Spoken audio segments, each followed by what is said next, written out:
ಯಾಕೆಂದ್ರೆ ಒಂದು ಕಂಪ್ಯಾರಿಸನ್ ಇಲ್ಲಿ ಮಾಡೋದಕ್ಕೆ ನಾನು ಇಷ್ಟಪಡ್ತೀನಿ. ಯಾಕೆಂದ್ರೆ ಸಿದ್ದರಾಮಯ್ಯನವರು ಮುಖ್ಯಮಂತ್ರಿ ಆದಂತಹ ಸಂದರ್ಭ, ಸಿದ್ದರಾಮಯ್ಯನವರು ಮುಖ್ಯಮಂತ್ರಿ ಆದಾಗ ಅವರು ಬೇರೆ ಪಕ್ಷದಿಂದ ಬಂದವರು, ಅವರನ್ನ ಎಕ್ಸೆಪ್ಟ್ ಮಾಡ್ಕೊಳ್ಳೋದಕ್ಕೂ ಕೂಡ ಬಹಳ ಜನ ಒದಾಡ್ತಾ ಇದ್ರು.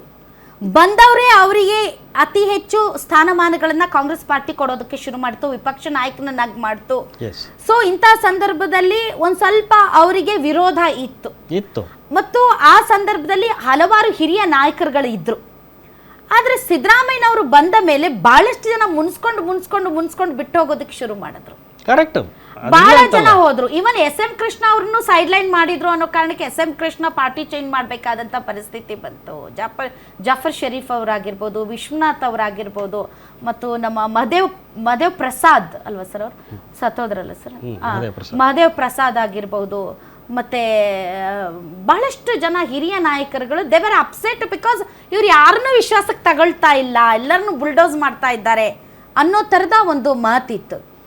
ಬಟ್ ಈಗ DK ಶಿವಕುಮಾರ್ ಅವರು ಬಿಗಿನಿಂಗ್ ಅಲ್ಲೇ ಒಂದು ತಾವು ಹೇಳುವ ಹಾಗೆ ಒಂದು ಸದಾಚಾರ ಎಲ್ಲರನ್ನೂ ವಿಶ್ವಾಸಕ್ಕೆ ತಗೊಂಡು ಆ ಕಂಪ್ಯಾರಿಸನ್ ಏನು ಹೇಳಿ?